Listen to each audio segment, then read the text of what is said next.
Hello, welcome back to my channel. If you don't know me, my name is Leah and I'm a collage artist. Today we're doing a very fun project. I've been thinking about this for literally 3 years. I don't know why I didn't get to it sooner because it just seems like a match made in heaven. So I went to the thrift store and I got this amazing clock.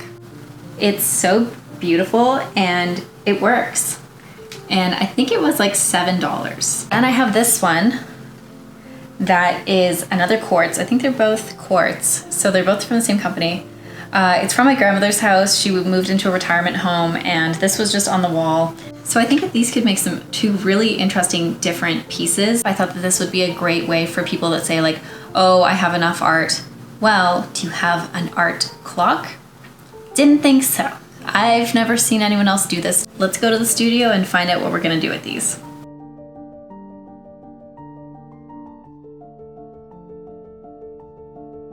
So here's the first clock. I'm feeling kind of drawn towards this one, so let's stick with this one. I think that there's a lot of dirt like behind it just because it's probably been on a wall for its whole life, so it's just added some dust in there. So I'm gonna flip it over and looks like I need a screwdriver, so just gonna grab that.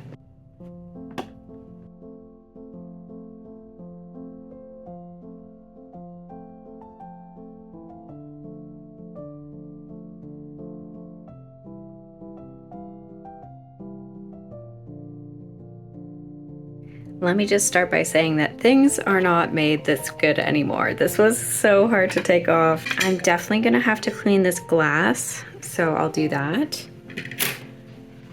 And then as for this, we're gonna have to take out the paper behind it. So I'm gonna have to figure out how to take apart this piece. So the back looks like it doesn't open, and the front, I feel like this has to lift up or something. So I'm just gonna take a risk. I'm just gonna pull. Oh my gosh. Okay, that worked. Oh my gosh. Okay. Oh my gosh. Okay, so those came out pretty easily, and now I can just pull this off. Hopefully it's not like attached or anything. Okay, so this one is actually glued down. The glue has definitely come up in a lot of places, but I think it's best if I leave this on and then like cut a circle and then we work with that and then place it in after. I was trying to figure out how to cut a circle and I found this online. So I didn't really have any other tools and I tried to do it on my own. Didn't work out, but I saw this on Amazon and I wanted to give it a try. You basically put a blade into here, undo it a little bit, push it to where you want it to be, and then you just kind of go like this and it'll cut like a perfect circle. I'm just gonna use this as a test paper, but I think you guys will think this is funny. I bought this one because I was like, oh, the one with the winky face. It's just like a lock and unlock and showing you where to do it, so that's kind of funny.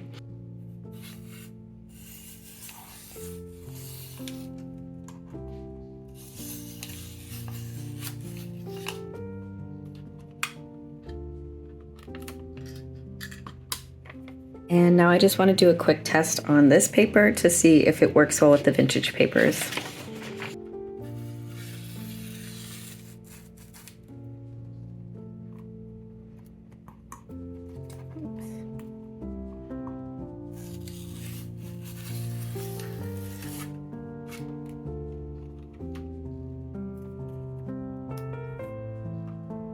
It's pretty good.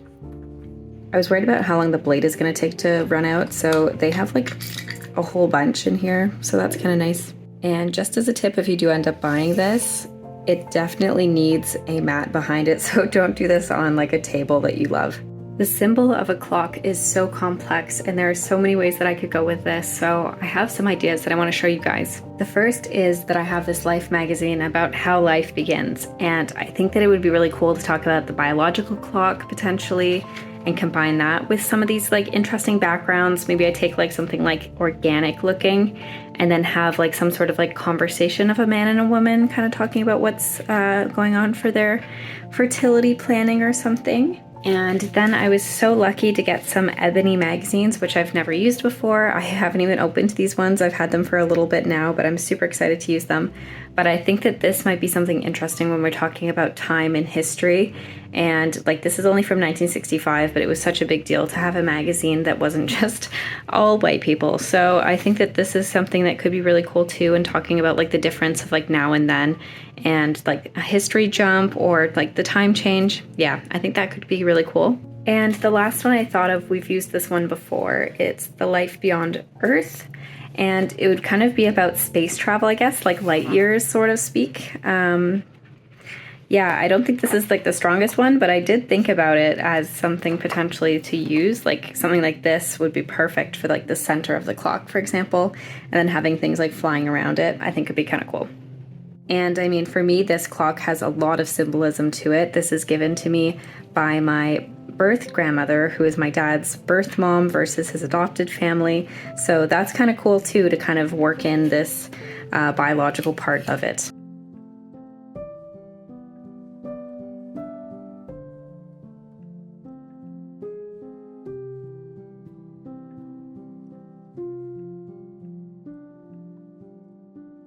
I definitely think that this page is really cool, so we might try to just cut this out and see if it's a good background for this one. I've measured and it's 7.5 inches across, so I think that I put this to 7.5 here, so I'm hoping that, you know, that's what it'll be. Time will tell.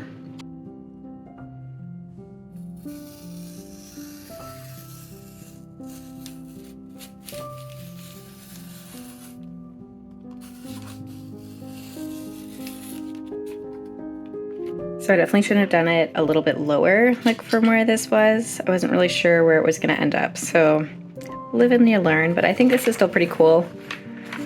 I think it creates like a lower third line, which is like part of the rule of thirds in art, so maybe we'll just work with it. Also for this piece, I'm not too concerned of keeping it a light background to see the numbers. I think this is less of a functional clock and more of a metaphor. Okay, let's just see that it's gonna fit. Okay, I think that's like perfect, so that's pretty good. I wasn't really sure what to put on top of this, but inside the cover it has this photo, and I kind of wonder if this is the direction that we should go, of like showing like a happy family in front of it, and like maybe things that you want to have in place before you have kids, potentially, something like that. I kind of wanted to take a quick flip through of this book quick, just to see if there's anything that I've put aside that might work for that. As I flipped through the book, I had a realization on what this collage should actually be about. And that's the advertisement tactic of what the biological clock means to media. Instead of blaming men for not being ready to have children when women's bodies are ready, we're told that our body is the problem, not them. This idea sparked a lot of inspiration, and I was well on my way. Okay, so these ones are definitely the right color. These are from vintage Playboys. I love the idea of like this one, because it's like the woman's almost looking at the man like, come on, it's time. This one's a little bit more calm, but I think this is too big. I think this one is perfect size, but I wish that it was more of this expression. And then this one, I don't know if it's the right coloring or not. So I think what I'm gonna do, oh, and then this one I was gonna do like, have like a little, try to show the scale of the person. So like, he looks like he's like almost on, like looking up at like his date or something. And it's like the person coming forward, and maybe put a phrase here is what I was thinking. But yeah, I'm not too sure about this one. So yeah, maybe I'll cut out this one and just kind of go from there. I'm really excited for this piece. I feel like it's been a while since I had a truly like radical feminist piece, and I think it's gonna definitely fill that hole.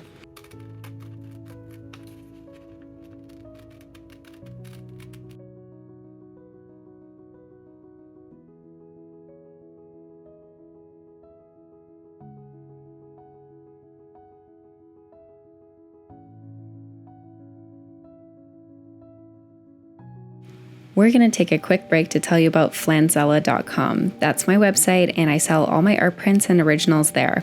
If you want to check it out, it's in the description below, or you can just go to flanzella.com on your own. Also remember, if you're loving this video, to give it a like and a comment. I really appreciate it. And now back to the video. Okay, so here are our two options. Probably put this here, perhaps. Or I think I would back him into the corner like has nowhere else to go. Now I feel like this one looks like you're on the same page, and this one looks like they're not. So I might choose this one just because I like that messaging better for this. I also need to consider where the hands of the clock will go. I think this is probably center, maybe a little bit higher. I just don't want it to cover her face too much.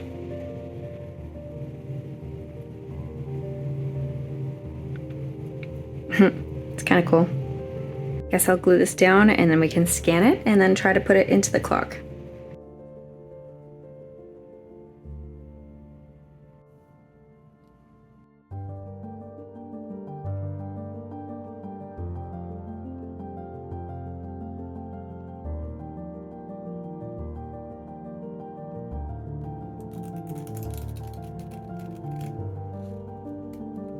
Okay, and our next step is getting this in. And the one thing that I forgot about is how to make a perfect hole in the center. So yeah, this will be where it is, but I think I need to make a small hole with an X-Acto knife first. I think how I'm gonna do it is take my ruler and find the center point this way, and then we're just going to find that point, make a hole. So I made a teeny tiny little X, you can see it here. And I'm just gonna make sure that it lines up. It does perfectly with the center, so let's make a teeny tiny little hole and kind of go from there.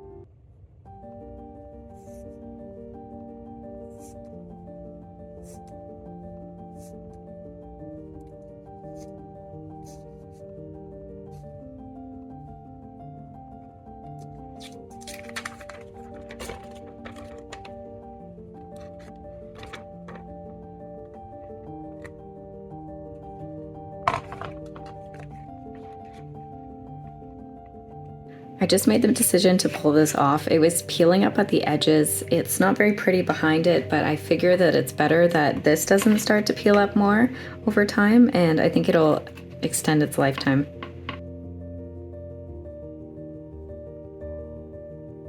Now, I'm sure there are better glues to use for a project like this, but I'm just going to use the glue stick and see how it holds.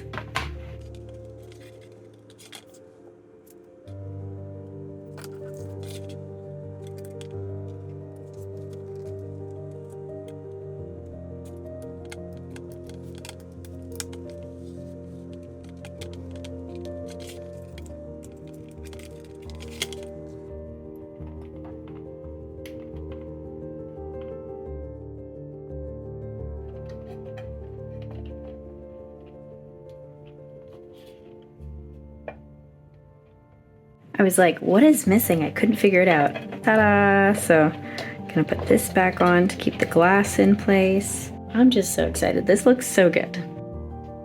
This will not be the last time you hear of Collage O'Clock, as I absolutely loved making this piece, and I can feel it right under me that I'm going to want to make the second one immediately. I will definitely have this up on my website, and if you liked this video, please remember to like, subscribe, and add a comment if you have any questions. I'll talk to you later. Bye!